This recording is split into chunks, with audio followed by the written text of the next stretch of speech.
सी मैं MCQs basis पे ही करंट अफेयर्स को कुछ इंस्टाग्राम पे भी डालते हैं। तो सीसेट काफ़ी चैलेंजिंग था इस बार, बट चिल्ड्रन को पैदा करना इतना इम्पोर्टेंट नहीं। Congratulation for the interview sir. Thank you. Sir आप अपना थोड़ा नाम, आप कहाँ से बिलोंग करते हो और आपका एजुकेशनल बैकग्राउंड क्या है वो बता सकते हैं?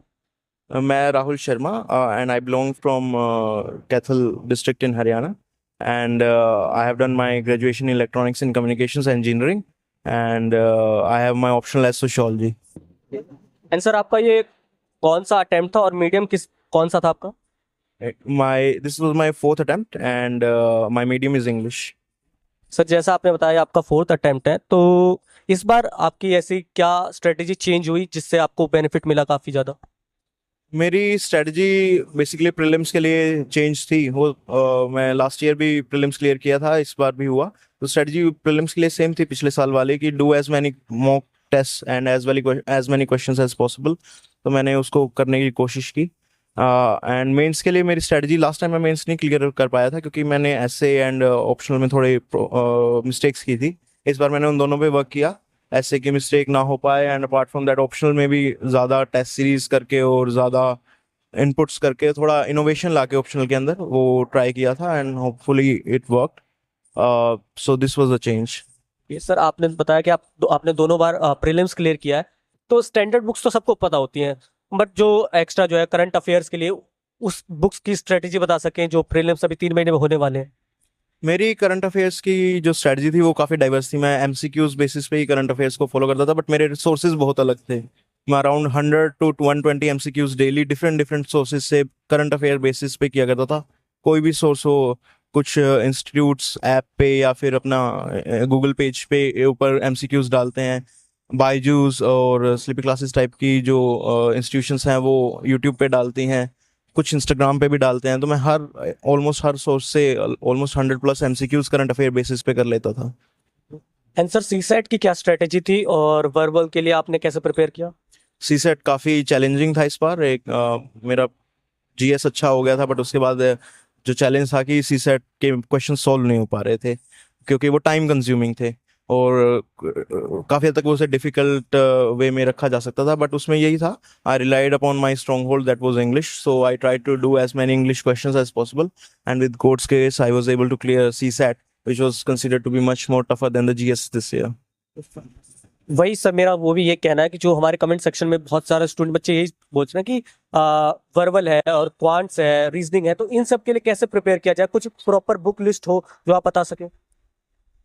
सीसेट के लिए स्पेसिफिकली कोई बुक लिस्ट मेरे अकॉर्डिंग तो नहीं है, बट आई बिलीव कि past year papers, previous year papers को बार बार अगर प्रैक्टिस किया जाए, उससे रिलेटेड क्वेश्चंस को, जो भी यूट्यूब पे बहुत सारे सोर्सेज अवेलेबल हैं, फ्री ऑफ कॉस्ट अवेलेबल हैं, उनको अगर और प्रैक्टिस करने की ज़रूरत लगे तो करना चाहिए, ऑब्वियसली करना चाहिए। मार्केट में बहुत सारे फ्री टेस्ट भी अवेलेबल हैं, तो जो भी सोर्सेज आप चाहें या आप स्पेसिफिकली कोई टेस्ट सीरीज लेना चाहें तो वो भी इंक्लूड कीजिए, बट प्रैक्टिस कीजिए, practice is the key. And sir आपका ऑप्शनल क्या था? सोशियोलॉजी। सोशियोलॉजी से कुछ क्वेश्चन थे इंटरव्यू में?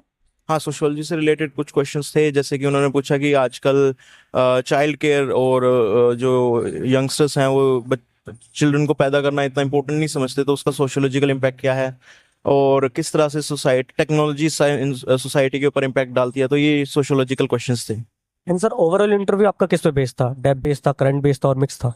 वो एक मिक्स्ड टाइप का इंटरव्यू था। उसमें 40% पार्ट डेफ के लिए कहा जा सकता है, almost 30% part related to current affairs और अदर एस्पेक्ट्स जो कि ऑप्शनल और डिफरेंट माय हैबिट्स और इन चीज़ों से रिलेटेड था। तो वो एक अमेलगमेशन थी डिफरेंट एस्पेक्ट्स की। एंड सर जो कि आपने बताया आप इतने अटेम्प्ट्स दिए आपने, तो आप ये बता सकते हैं कि क्या क्या गलती स्टूडेंट्स ना करें जो अब आने वाले हैं? स्टूडेंट्स प्रीलिम्स को हल्के में ना लें, मेंस के लिए ज़्यादा से ज़्यादा राइटिंग प्रैक्टिस करें और जितना हो सके एट द इंटरव्यू के लिए ज़्यादा से ज़्यादा मॉक्स दें। This is my strategy.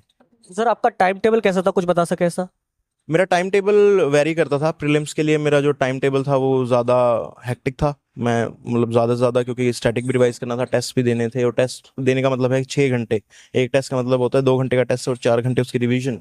तो वो एस्पेक्ट था, तो इसको इनकलकेट करके मेरी प्रीलिम्स के लिए अराउंड 12 to 14 आवर्स की डेली शेड्यूल होता था। मेंस के लिए ये होता है कि आप राइटिंग प्रैक्टिस कीजिए और थोड़ा बहुत स्टैटिक और करंट अफेयर्स रिवाइज करते रहिए, तो उसमें थोड़ा शेड्यूल 8 आवर्स तक चला जाता था। इंटरव्यू के लिए आप मॉक दीजिए और न्यूज़पेपर पढ़िए, तो उसमें थोड़ा ज़्यादा रिलैक्सेशन होता था।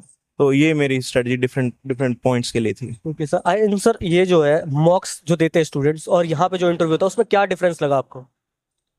कुछ मॉक से बिल्कुल डिफरेंट था, कुछ मॉक्स के बहुत क्लोज था। तो हर टाइप के मॉक देने चाहिए डिफरेंट डिफरेंट इंस्टीट्यूशन से, जितना आपका देने का मन करे और जितने आप दे सकें, जितना टाइम आपके पास हो।